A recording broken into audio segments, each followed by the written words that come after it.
Reading a book on Bhai Vir Singh, The Sixth River of Punjab, edited by Lieutenant Colonel J.S. Gulleria. So in this, I'm reading this particular write-up, a legend by Kartar Singh Duggal. So here we go. I recall, he writes, I recall my first contact with Bhai Vir Singh when I was hardly 10 years old. Ours was a comparatively advanced village. People took active part in progressive movements.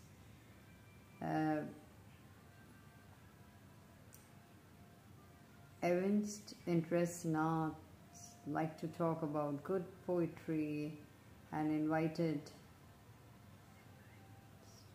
kirtan parties of note, no matter at what cost. I had a particular predilection for musical recitals, and along with scriptures, the musician sang Vir Singh's verse. Sometimes they illustrated a point with quotations from the poet, and for quite some time I could not distinguish as to which was Vir Singh and which was the holy word. It may be sacrilegious to say this today, but as I was very young then, one of the pieces which has been my favorite all these years is Supne Vich Tusi Mile Asano Asan Da Galvakari, by which he writes, you met me in a dream.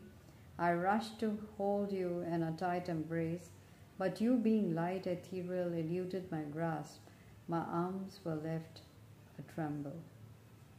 My second contact with the poet was fairly close. I received as a prize his book Guru Nanak Chamatkar, written in scintillating prose by the poet. I read and reread this volume. I then went over to Col.J.K Chamatkar, a biography of Guru Gobind Singh by the same author. I was still in my teens, and at that tender age, these two prose works inspired and influenced me the most. I used to read page after page of these volumes aloud as if it were all poetry.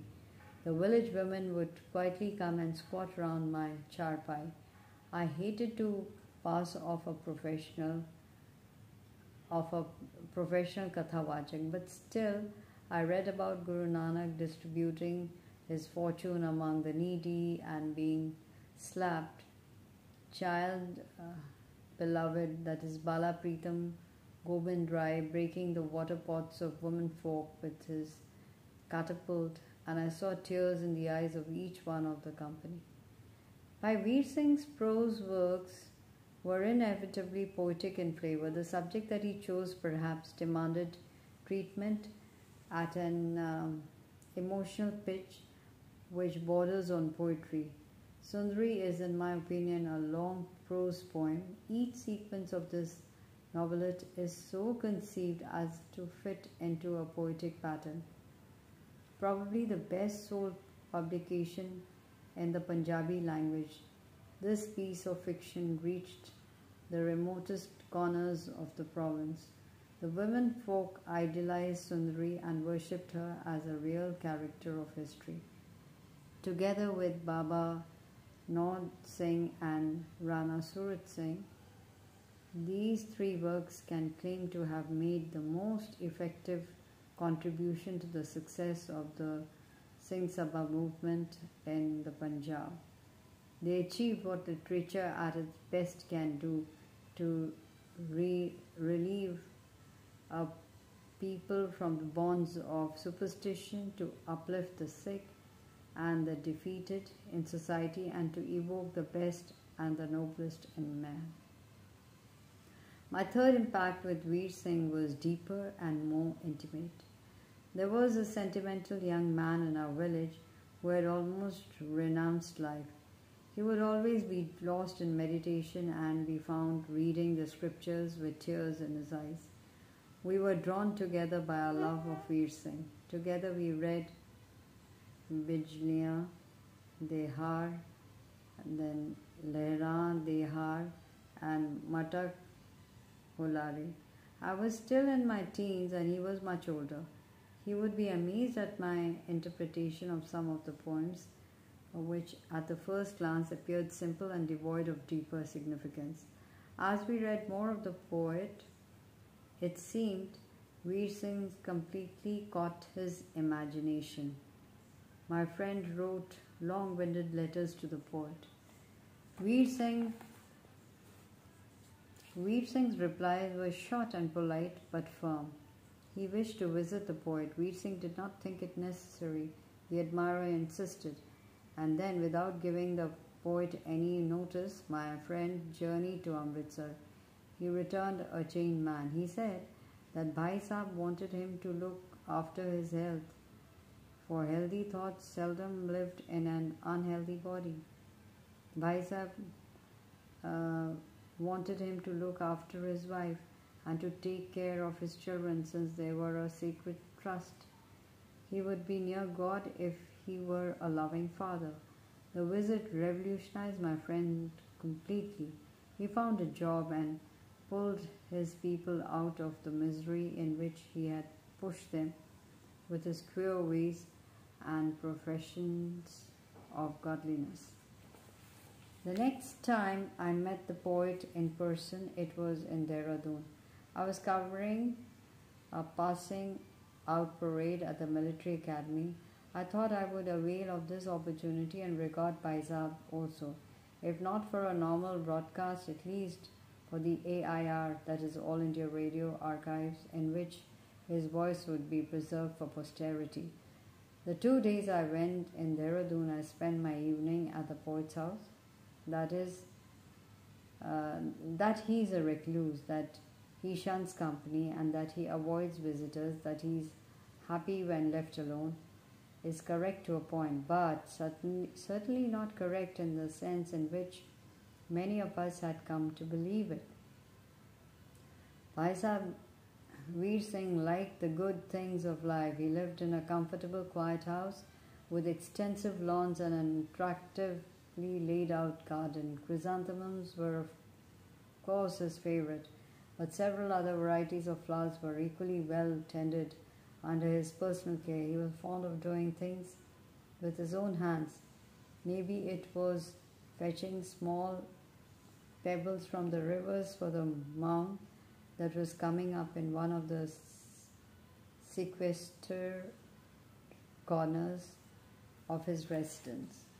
He sat in the sun in winter, and he had benches placed in the shade also, but he was happy in the vicinity of growing creepers and sweet fragrant flowers.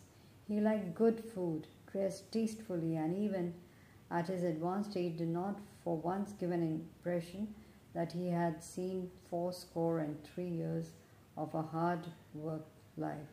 Grey hair had seldom lent greater charm than what was found in the poet's face. He was too preoccupied to find time to read the moderns. For all I knew, he had not read me. At his residence, he had a rare collection of paintings and enjoyed talking about them. He had some very happy recollections of the past and reminiscences in a typically congenial manner of a sensitive artist. For company, he had his brother Dr. Balbir Singh, a scholar of rare merit, who looked after the valued treasures of our country most assiduously. The meeting in Dehradun brought us very close to each other, and we kept the memory of those unforgettable moments ever fresh with letters and exchange of greetings from time to time. My last contact with Veer Singh was more lasting than our meeting in 1952. It happened like this. The day I got a volume of Mere Singh, I also received a collection of another noted Punjabi poet in the same dark. In the evening, I sat down to read the new arrivals. I started with the younger poet. I read through the entire collection in the sitting and then switched over to Bhai Vir Singh as if out of desperate need, the way one looks for water when thirsty. While reading Vir Singh, I felt that layer after layer of dust that had settled on my mind was being washed. That layer after layer of dirt that had settled on my heart was being swept out. And before I finished the volume, I was cleansed through and thought. I was light as a feather, fresh as a dewdrop. This was meeting Vir Singh at his best. I can never forget this endeavor. Even today, when I have anxious moments, when I feel uneasy on some account, I go back to Mere Singh and invariably find the miracle works. It never fails me. Every word in this collection is the language of inspiration, says Kartar Singh Duggal. So really, you must go through this book. It's such a great one at that.